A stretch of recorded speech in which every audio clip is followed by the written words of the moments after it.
Tambalang Sara Duterte at Amy Marcos sa 2028. Yan pong pinalutang ni dating presidential spokesman Harry Roque sa gitna ng mainit ngayong banggaan sa politika. Tingin naman ng isang political analyst, tila humihina ngayon ang mga Duterte kasunod ng pagtanggal ng Kamara sa confidential funds ni VP Sara at tuluyan niyang pagsuko rito sa pagdinig kanina ng Senado. Nasa frontline na balitang yan, Brian Basa. Malayo pa ang susunod na eleksyon, pero ngayon pa lang, mainit na ang politika. Malayo pa eh. Ito naman si Roque, everything is okay na. Yung mga hirit mo, ngayon lang.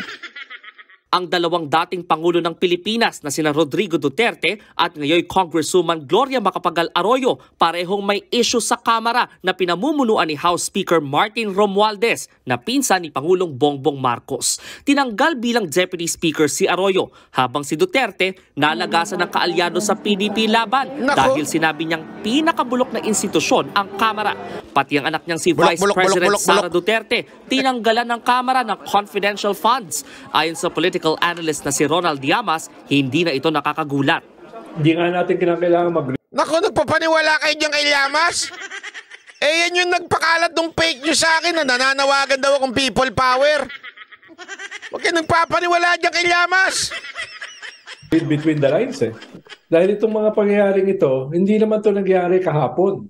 Nangyari ito last year pa eh, di ba? Nung hindi naging speaker si former President Arroyo, nung tinawag ni Vice President Sara Duterte si Speaker Martin na tambaluslos.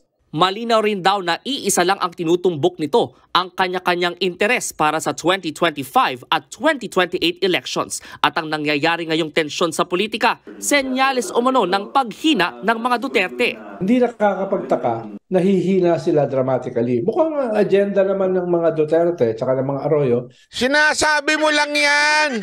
Humihina. Ito, mahina ito. Mahina to. Mahina to. Alam mo kung bakit? Huwag mong kakalimutan. Iba sa Pilipinas, iba dynamic sa Pilipinas.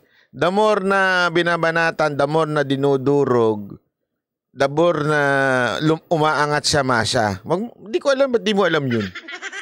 Alam mo dapat yun, political analyst ka eh. Totoo naman, di ba? Ganun naman talaga eh, sa Pilipinas. Kaya yung akala nitong itong Romualdez na to nakaka-score siya, hindi. Eh alam mo, kung basa ko lang ito hindi ko alam kung hindi mo nababasa o ayaw mo lang sabihin para hindi gano'n na mangyari. Ito lang ang basa ko. Dalawa lang 'yan. Habang inaapi si VP Sara Duterte, habang inaapi si Gloria, as long as hindi sila lalaban, as long as hindi sila magdi-defend ng sarili nila, as long as magpapaka-humble sila, maniwala kayo lalo silang aangat. Babagsak yan kung maging defensive si VP Sara, kung lumaban si VP Sara. Yun, hihina talaga yan. Di ba? Pero kung yung, sabi nga, playing your cards na tama, di ba? Hindi ho. Ako naniniwala ako doon, ha. To survive beyond the midterm, no? Okay lang na maubusan sila ng tao dahil alam naman nila it's just politics, no? Paglampas ng midterm ay baka kung mataas pa ang ratings ni Sara Duterte, baka itong mga umalis magbalikan na. Ang tanong, na kaninong panig si Pangulong Marcos? Sa mga Duterte ba o sa kanyang pinsan? Alam mo naman si President Bongbong Marcos, conflict aversion. Ayaw niyang sumama sa mga away. Pero ang halos sigurado ko, itong lahat ng nangyayari ay alam niya at meron siyang kahit papano blessing. Itong pagtanggal hundreds of millions ng confidential at saka intelligence fund kay Vice President Sara Duterte, hindi ba nangyayari yan? Two houses, no? O lower at saka upper house, magkakaroon ng ganyang posisyon with finality nang walang blessing ng presidente. Maging ang dating tagapagsalita. Alam mo, ayan talagang hindi ko alam kung ano magiging posisyon ni Marcos dyan. Hindi ko nga alam kung ako meron ako kasing ibang nababasa eh. Sinasabi nila there would be two sets of parang party. Mukhang malabo na kasi magkasundo uli yan eh. So magkakaroon talaga ng dalawang set. Malalaman natin yan sa 2025 kung aabot. Wala akong alam ha. Wala akong alam. Pero ito lang masasabi ko dyan ha. Sa tingin ko, knowing President Marcos, knowing sa kanyang mga moves, hindi ko sinasabi knowing personal sa kanyang mga moves, tama hindi confrontational yan si Pangulong Marcos. Feeling ko ang mangyayari dyan, they would just play it. Kaya pumapasok sa eksena si Amy. Kaya nga alam mo yun yung title ko nabudol na tayo noon. Nabudol ka na noon, papabudol ka pa ba ngayon? It is directed to the people of the Philippines and to VP Sara Duterte. Alam ko medyo baka mag-react ng hindi maganda yung kampo ni VP Sara dito Pero sa totoo lang, yan ang Madam Sara Duterte, kayo po'y nabudol na noon. Uulit po ba kayo? Yun lang. Yun lang sa akin Nabudol na kayo noon Nakita ninyo yung pagsama ninyo doon sa Unity. Bigla kayong inilaglag sa ere, kayo ni Gloria. Uulitin yung pabuba yun. Sasama na naman kayo sa isang Marcos na si Amy Marcos. Hindi ho ba tayo dapat matuto na? Yun lang sa akin. Baka naman pwedeng matuto na tayo. Kayong mga Pilipino na sinabi nyo nabudol kayo, eto na naman kayo. Papabudol na naman kayo. Diba? Nabudol na nga kayo na sinabi, nagsisisi ako kasi dapat di na lang siya binoto ko, di na lang kinampanya ko. Yun na nga Tapos, binago lang nila, dinamitan lang na nila ng bagong anyo. Okay na kayo. Hindi, iba yan si ate, iba yan. Ladies and gentlemen, that's politics in the Philippines. Kailangan magkaroon ng kakaiba. Para at least, market-wise, pareho pa rin. Nagigets ninyo? Di ba kayo nagtataka? Bakit sa mga magkakatunggali sa negosyo? Halimbawa lang, bakit may Jollibee, bakit may Inasal? Same lang sila, same company na lang sila ngayon. Alam nyo ho ba, ganito senaryo niyan? Ito, explain ko lang ng konti Kasi, this is part of marketing Jollibee, number 1 na yan, di ba? Bakit kinuha ng Jollibee ang Inasal? Part of their company. Di ba? Bakit to? Para may dalawang anyo. Kung gusto mo nang mahilig ka sa Pride, eto. Gusto mo ng juicy-juicy na medyo masabaw-sabaw, eto ka. Di ba? Instead na kalabang ko makinabang dun sa market na ito ang gusto, kukunin ko na lang. Bibiling ko na lang yun. Ganon din sa politiko. Di ba? Isipin niyo mga yan, baka ka nag-uusap yan Sa totoo lang baka nag-uusap pa nga yan O sige, yung mga medyo frustrated na dito sa part na to, ikaw na bahala. Yung sa ayaw ng ganito, ikaw na bahala. Pero in the end, sila pa rin. Di ba ho? Sila pa rin yung uupo. Kaya nga, sabi ko, nabudol na kayo, bababudol na naman kayo. Ano ba naman katangahan yan, araw-araw? Di ba? Hindi ko maintindihan. Pasensya na. Ako, honestly, pag nangyari yan, I will do the same thing last year. Last election. Bakit? Ayoko. Kasi hindi ako pasensya na hindi ako yung tipo ng vlogger na uma-idolize. Prinsipyo ang pinupush natin dito Prinsipyo. Gusto natin true change. True change, pareho mukha lang ilalagay natin. Huwag niyo sabihin na magkaiba ng prinsipyo yung dalawa na hindi totoo yun. Hindi ako nagpapadeceive na magkaiba yun. Pareho lang yun. Okay? Pareho lang ang ginawa sa lungsod nila, pareho lang sila ng paninindigan, pareho lang. Nagtapang-tapangan lang itong isa para ma-separate doon sa karakter nitong isa. Pero it's the same thing. Tapos, gano'n na naman. Akala ko ba gusto natin ng pagbabago talaga, kaayusan? Di ba? Gusto natin ng kaayusan, gusto natin ng ibang estilo ng pamamahala, tapos gano'n din naman pala iboboto natin.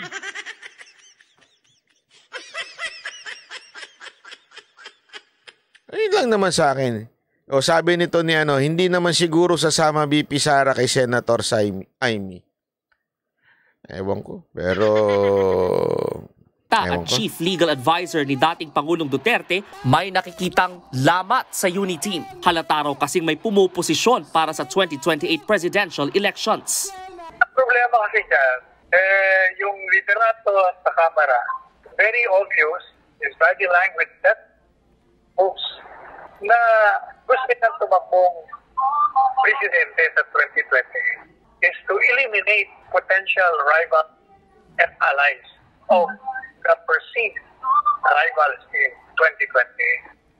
Kaya talagang hati-hati sila dyan. Ang dati namang presidential spokesperson na si Harry Roque, dinepensahan ng confidential funds ni VP Sara. Pinalakpakan pa ni Roque ang pagbawi ng bise sa hinihingi niyang 650 million pesos na confi funds ng OVP at DepEd, sabay banat kay Romualdez. Napakaganda po ng kanyang sinabi. Sana po lahat ng politiko, lalong-lalo na si Speaker Martin Romualdez, ay meron pong ganyang paningin. Dahil ang kinakailangan po talaga natin ngayon, pagkakaisa. At sa kanyang YouTube live kanina, tila may pahaging pa si Roque sa posibleng tandem ni na VP Sara at Senator Amy Marcos sa 2028 elections. Pagdating na 2028, parang maganda atang Duterte Marcos naman. Anong tingin nyo? First time in history na parehong babae, pero bakit hindi?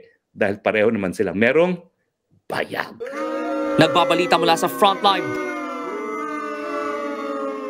sorry, hindi ako sold doon. Pasensya na hindi ako sold doon. Kung kayo, wala namang problema. Hindi naman, kalayaan nyo naman yan eh. Pero sa akin kasi, tandaan ninyo, hindi ho ang dahilan kung bakit gusto ko, pinsan pinupuri ko si VP Sara Duterte. Hindi dahil because Duterte siya. Hindi yun ang dahilan kung bakit ko siya pinupuri minsan at inaangat sa channel na ito. Hindi dahil Duterte siya. Dahil meron siyang magandang katangian na nakikita ko na shoot para maging good leader. Ika nga, si VP Sara. Pero kung babalik na naman tayo sa ginawa nung 2016, 22. Hindi ka makamubon sa 16, ha? Hindi, 2022. Babalik na naman tayo dun sa ganong style na nagkampi-kampihan for the sake of unity. Anong ginawa natin? Pinagpalit lang natin. Para tayong tanga, di ba?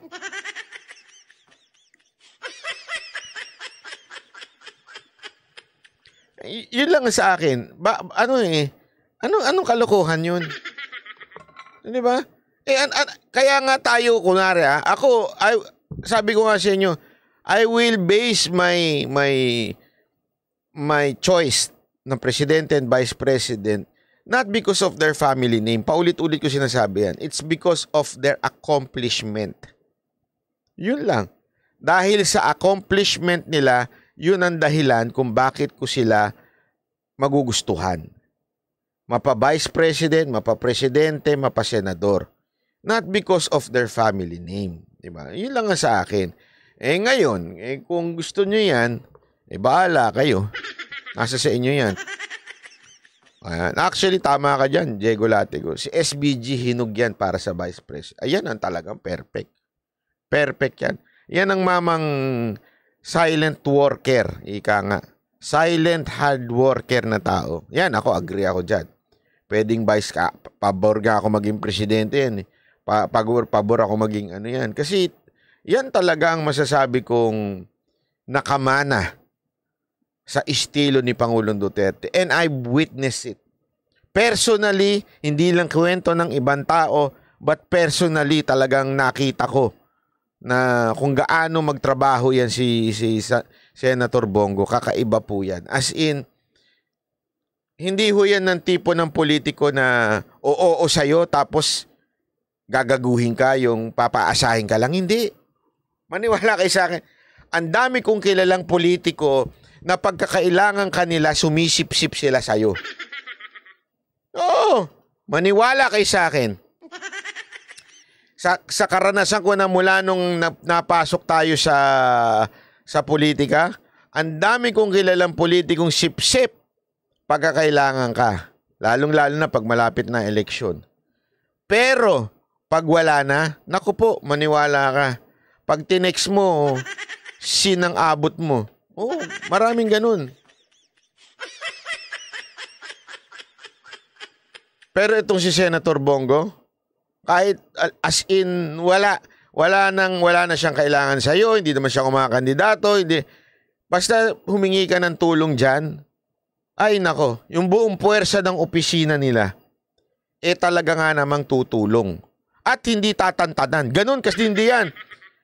Alam mo yun, hindi kanyan tatantanan. May mga assistant siya na mag-aasikaso sa'yo. Tapos may mag-check pang ibang assistant. Ganun sila tumulong. Talaga sisiguraduhin nilang natulungan na yung mga kailangan tulungan. Ganun kalupit yun. Sana pinaglaban ko si Yorme noon. Big Dad's TV. Wala namang problema kung hindi si Yorme ang inyong kinampihan noon. O kaya kinampanya noon. As long as alam mo na ngayon kung sino ang dapat ilagay natin, di ba? Ayun. Ibalik ang tapang at malasakit. Perfect. Alam mo, Diego Latico, pwede kang campaign manager. Ha? Tama yan eh. Tapang at malasakit. O, di ba? Bakit? Matapang si Sara Duterte. Sobrang malasakit ni Bongo. Tama, mali. Panalo. Oo. Senator Bongo, yun ang dapat. Yun ang talagang bagay na tandem. Ano ba? Alam mo, Madam BP, meron ako sasabihin sa'yo. Atin lang to, ha? Atin lang to. Alam naman natin nangyari noong 2022. Diba? Nasubukan nyo na iba ang pinuntahan at sinamahan ninyo. Wala ho kayo napala, diba?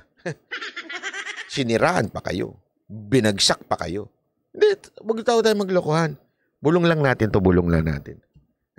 Na ano nyo na yun. Nakita nyo na siguro yun. This time, kung sino talaga yung tunay na kakampi. Yun ang talagang samahan ninyo. Yun. Wala nang iba. Alam ko naman siguradong alam nyo po yun. Sa tingin nyo, magtitiwala ba ang tatay nyo kay Senator Bongo kung hindi ka titiwa-tiwala ito si Senator Bongo? Di ba? Isipin nyo yun. So, doon na lang ako talaga sa mapagkakatiwalaan. Una-una, sandali, linawin ko ha, wala ho akong kinalaman kay Senator Bongo. Hindi niya ako kinakausap. Uy, push mo ako. Walang ganun, walang ganun. Sabi nito, si Tulfo Banat Bay, ano na? Ano na? Ano na? Sara Tulfo tandem. Kaya hindi mo naman nililinaw. Kala ko, ano na? Pwede rin. Actually, pwede rin. Ako pwede rin ha. Pwedeng, eto, hindi ko sinasabing gusto ko ha, at kakakampanya ko ha. Pwede rin, Sara Tulfo, pwede rin yan. Okay din yan. Magandang matikas na, rin yan, samahan din yan. Di ba? Pwede yan. Maraming Kasi ako nga, sabi ko nga sa inyo wag natin limitahan ang ating choices pagdating sa mga presidente o vice president. Di ba yan nga nangyari sa atin Sinabi na ni Isko yan Naalala nyo sinabi ni Isko? Ano sabi ni Isko nun? Bakit ba kasi sa Pilipinas 2 pamilya lang ang naglalabanan? Aquino at mga Marcos. Hindi ba pwedeng may iba naman? Yun niya sasabi niya, iba naman. Bakit di tayo pumili ng bata na mas bibo? Totoo naman Di ba? Bilis kilos. Hindi tayo naniwala. Kasi nga, fixed na tayo baka mamaya, finifix na natin yung utak natin na ang tatakbo si Sara Duterte at saka si Romualdez Len. Paano kung tumakbo si Tulfo? Tama, mali. Di ba? Bahala kayo. Sa akin, sabi ko sa inyo, titimbangin ko doon sa 3. Kung sakasakali, o baka tumakbo pa si Isko, halimbawa lang, titimbangin natin, sino ba dito sa mga to ang maraming natulungan? Sino dito sa mga to ang talagang nakakaunawa sa mga Pilipino? Di ba? Yun lang ang sa akin. Hindi ako, sabi ko sa inyo, ibahin niyo po ako, pasensya na po hindi po ako yung tipo ng vlogger nyo na panatiko. Hindi po yan ang personalidad ko. I can change tomorrow, sa susunod na araw. Depende yan sa gagawin nitong mga to. Hindi kasi ako nakadepende. Kaya, di ba, kaya marami nagtataka, bakit minsan paiba-iba ikaw?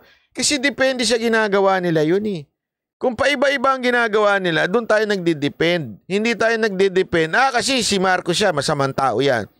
Si Marcos siya, mabuting tao yan. Si Duterte yan, mabuting tao yan. Si Duterte yan, masamang tao yan. Hindi tayo ganun.